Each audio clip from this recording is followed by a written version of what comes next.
बच्चों इन दोनों कंपाउंड में चेक करके बताओ कौन सा एलिमेंट है जिसका मास आपको बदलता हुआ दिख रहा है। एग्जाम्पल तो आपको समझ में आ गया होगा। अब करते हैं numerical law of multiple proportion पे। क्या न्यूमेरिकल है, let's see.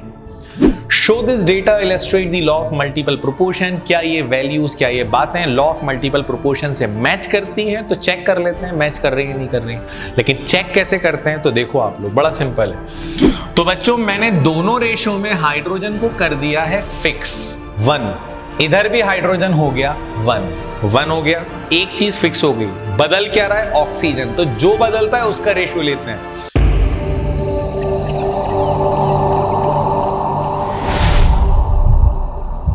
Hello dear students, तो आज हम स्टार्ट कर रहे हैं lecture number 4 NEET JEE series. Chapter का नाम है मोल कॉन्सेप्ट। तो भाई लेक्चर नंबर 1, 2 एंड 3 नहीं देखा तो जल्दी से प्लेलिस्ट में जाओ, लेक्चर नंबर 1, 2, 3 देखो और अब आ जाओ लेक्चर नंबर 4 पर।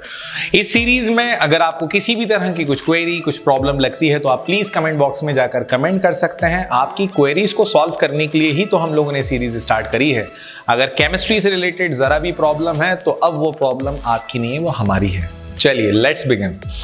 तो बच्चों सबसे पहले लेक्चर नंबर 4, जैसा कि पिछले लेक्चर में हम लोगों ने first 2 laws of chemical combination cover कर लिए थे।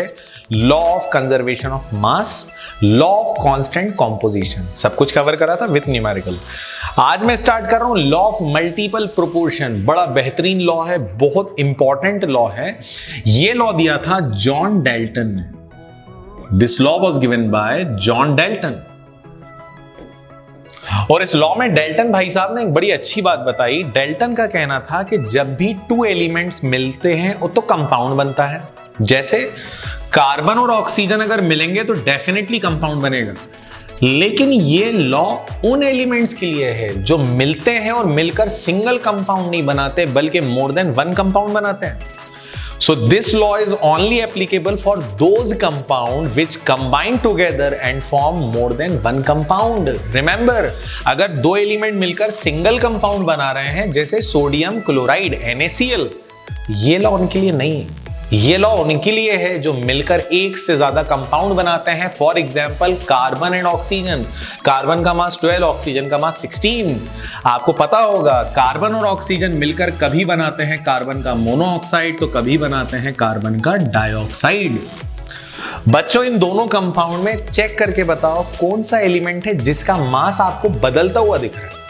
पहले तो कौन सा एलिमेंट है जो सेम है। फर्स्ट वाले कंपाउंड में भी कार्बन सिंगल है, सिंगल मतलब 12 ग्राम। नेक्स्ट वाले में भी सिंगल है 12 ग्राम। तो भाई जो दोनों में सेम है उसको भगाओ, वो हमारे किसी काम का नहीं है। हमें उस एलिमेंट को देखना है जो बदल रहा है। कौन सा एलिमेंट बदल रहा है? फर्स्ट कंपाउंड में ऑक्सीजन 1 है मतलब 16 ग्राम। नेक्स्ट कंपाउंड में ऑक्सीजन डबल है मतलब 32 ग्राम। तो डाल्टन ने कहा कि जब एलिमेंट मिलकर एक से ज्यादा कंपाउंड बनाएंगे तो एक से ज्यादा कंपाउंड में एक ना एक एलिमेंट ऐसा होगा जिसका मास बदल रहा होगा, चेंज हो रहा होगा। तो जिसका मास बदल रहा है उसका रेशो निकालो, वो सिंपल होल नंबर में आएगा। 16:32 जब रेशो लेता हूं तो आंसर आता है 1:2। ये है लॉ ऑफ मल्टीपल प्रोपोर्शन का कॉन्सेप्ट कि 2 elements combine together and form more than 1 compound. In different compound we always use the ratio of that element which changes. जो एलिमेंट बदल रहा है उसका रेशो लेंगे हम। One more example, copper mass है 63.5, ऑक्सीजन मास है 16। कॉपर और ऑक्सीजन जब मिलते हैं तो कभी बनाते हैं क्यूप्रस ऑक्साइड तो कभी बनाते हैं क्यूप्रिक ऑक्साइड। अब आपका क्या कॉन्सेप्ट कहता है कि आप जल्दी से कमेंट बॉक्स में जाके बताओ कि रेशो किसका लोगे, जो मास सेम है या जो बदल रहा है। जो सेम है वो हमारे किसी काम का नहीं है। ऐसे इंसान भी काम के नहीं होते ज्यादातर जो हर हाल में हर कंडीशन में same same same behaviour show करें। बिहेवियर में चेंज आना चाहिए यार।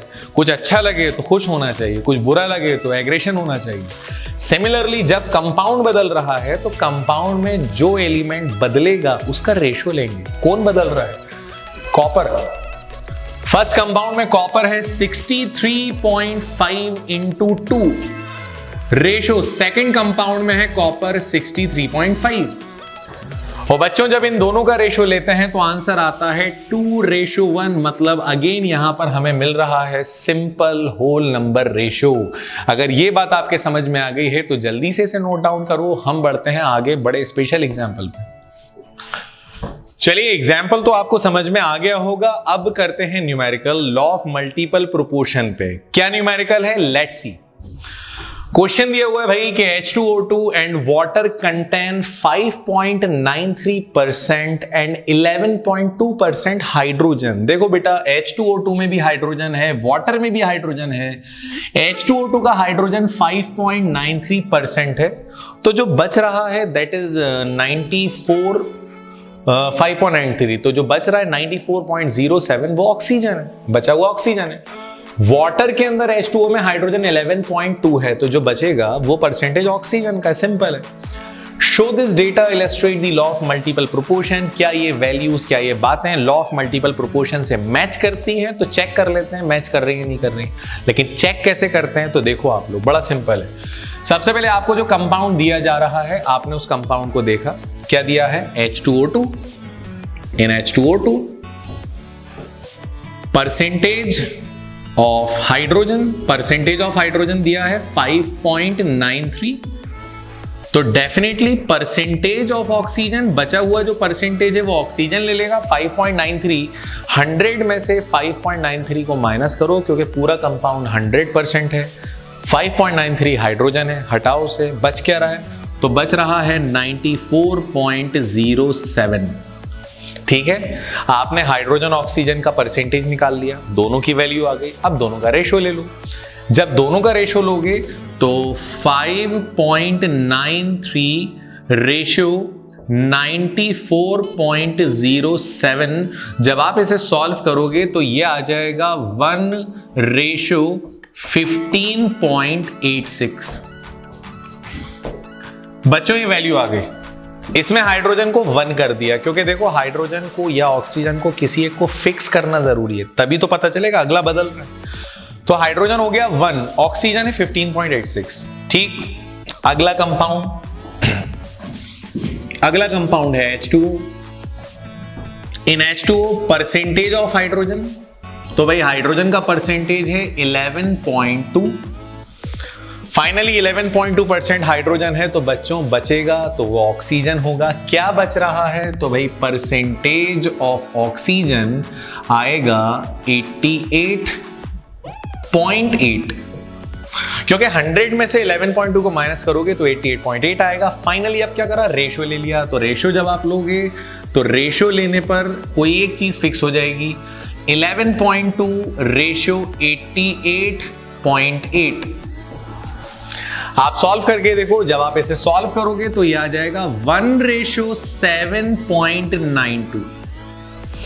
तो बच्चों मैंने दोनों रेशो में हाइड्रोजन को कर दिया है फिक्स 1। इधर भी हाइड्रोजन हो गया 1 हो गया, एक चीज फिक्स हो गई। बदल क्या रहा है? ऑक्सीजन। तो जो बदलता है उसका रेशो लेते हैं।